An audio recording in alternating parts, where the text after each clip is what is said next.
wave if you can't hear me. I'll talk up a little bit more. Okay, great. All right. Speaking is not a problem for me. I get a little nervous, but I like speaking because I can go on for hours. All right. Those of you who know my family know that we like to laugh. It is our coping mechanism. We like to use humor to lighten the mood, even when things aren't funny. And we also have no problem embarrassing each other. Growing up with me as a dad, Andrea knows this all too well. Like the time when she was in junior high, and I was driving driving to her friend, Sarah Fallon. Where are you, Sarah? There you go. We went to Sarah Fallon's house, and I decided she needed to experience my music, 80s style. So we pulled up to Sarah Fallon's, and I don't know if you remember this. Oh yeah. So I had Jump by Van Halen playing, but it wasn't playing loud enough, so I had to crank it. So the louder I got, the more she shrunk in her seat. And of course, the louder I cranked it, the further she slid down, and the more I enjoyed it. And some people might call it child abuse, but I call it being a dad. So Andrea loves my humor, don't you, Peanut? I've been thinking about this day and this toast for years. I actually had plans for this toast. I've been taking notes for the last 2 or 3 years, anticipating this time. I had listed my ideas of what I wanted to say about you, Andrea, and some notes about Boris. And I wanted it to be funny and entertaining for everyone. But most importantly, I wanted it to be special and perfect for you. But life happens when we're busy making plans. I had plans for our father-daughter dance tonight. I wanted to take dance lessons so our dance could be special and beautiful and perfect. But mostly, I just wanted to spend time with you before the big day. But life happens when we're busy making plans. So unfortunately, we only got to take one dance lesson together. But when we were there, our dance instructor asked us, I was going to try to do this in an English accent because he's English, but it doesn't work. I tried and tried, it just sounded, I don't know where it came from, but probably hillbilly or something. And he asked me, why are you here? And Andrea and I kind of looked at each other and it's like, why are you doing this? And I finally told him I wanted to spend some time with my daughter and get the dance right. And he said, this is your last time you're going to be like this. Enjoy the moment. And then he told us just to look at each other for 5 to 10 seconds. And I did. And then, Andrea, as we stood arm in arm, and I looked at you, and I saw your smirky little grin that you always had, and I saw my little girl. I actually had tears welling up in my eyes. Ultimately, it doesn't matter what the dance looks like tonight, as long as I'm with you. And I refuse to miss my special moment with my little girl. Because as I stand here and look at you tonight, I don't just see the beautiful woman of today, I also see my little girl of yesterday. The baby crawling back to me with the ball in her mouth, the big brown eyes and her hair sticking straight up as you peered over the top of that crib, wanting to be picked up. I saw the toddler with her finger in her belly button. We could never do a one-piece pajama because she had to be able to reach that belly button. And it was her security blanket. That actually went on for years. The 2-year-old with the raspy voice that would dress up and look in the mirror and say, "My pretty." And that was Andrea's way of saying, "I'm pretty." And she was right. The 4-year-old on her rocking horse that I made especially for her.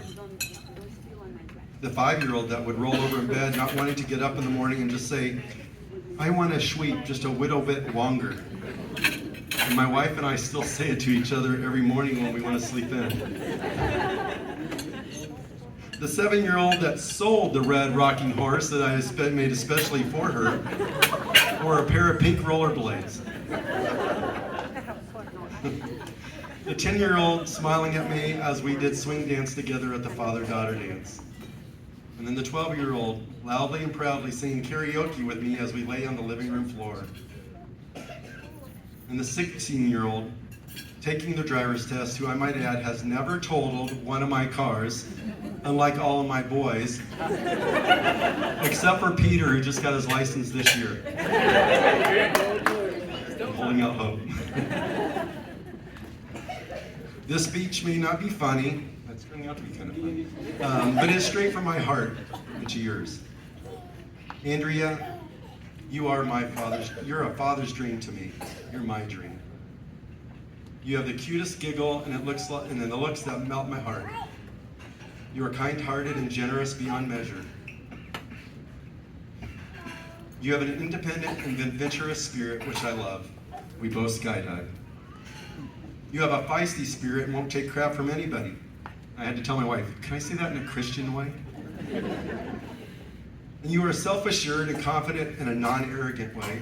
And you have a depth of character that I love and admire about you. And I see you as a young woman striving in your faith, even when it isn't easy. And I know your resolve will get you where you want to be. And my dream for you is to have a life that your mom and I have. A life where two people value and respect each other's views and ideas. Where your faith grows stronger with every opportunity and obstacle. Where you don't sweat the small stuff and enjoy the moments along the way. My hope is that you will call upon the Holy Spirit to guide you in every decision. And I pray that this sacramental union professed here today will grow with a love admired by all. And I pray that you are blessed with children. I grew up with 4 sisters and didn't have any brothers. So I always wanted boys. But looking back on my life and writing this speech, I can't begin to imagine my life without my daughters.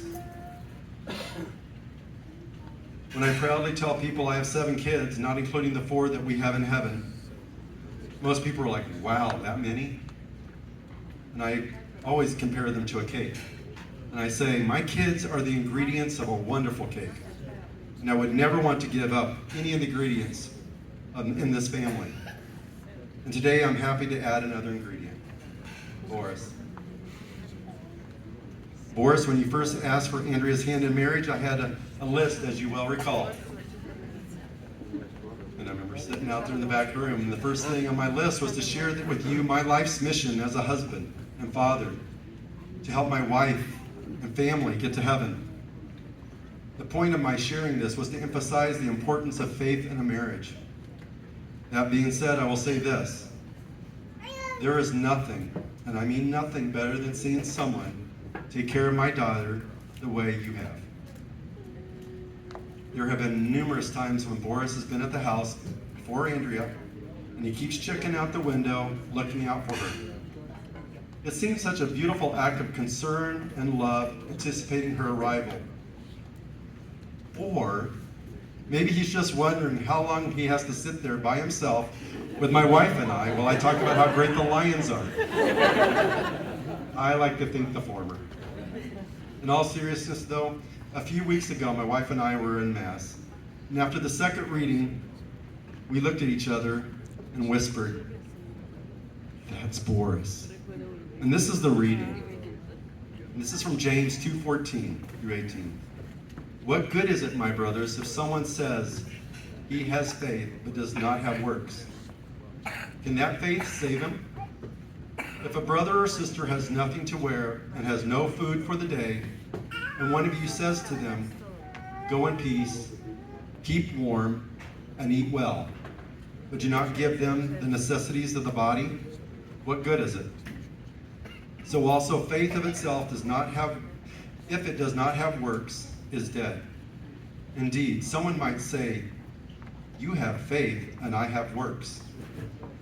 Demonstrate your faith to me without works, and I will demonstrate my faith to you from my works. And that is Boris. This perfectly describes what I see in Boris, and Boris lives his faith through his actions. He is a wonderful example of servitude, patience, and love. Boris, I have no doubt that you will always treat Andrea well. And like the precious jewel that she is, because I've seen how you treat your mom, Slava. It is noble. And it's notable when I see Joseph and Antonia do the same thing. It's amazing. You love your mother, and everyone sees it. Slava, you and your husband did a wonderful job raising this young man, whom I am proud to call my favorite son-in-law. Just like my dad always called my wife his favorite daughter-in-law, she was the only daughter-in-law.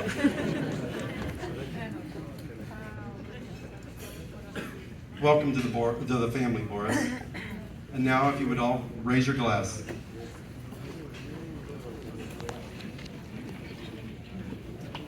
Congratulations to Mr. and Mrs. Boris and Andrea Gallick. May you have a long, happy, and faith-filled life together. Cheers.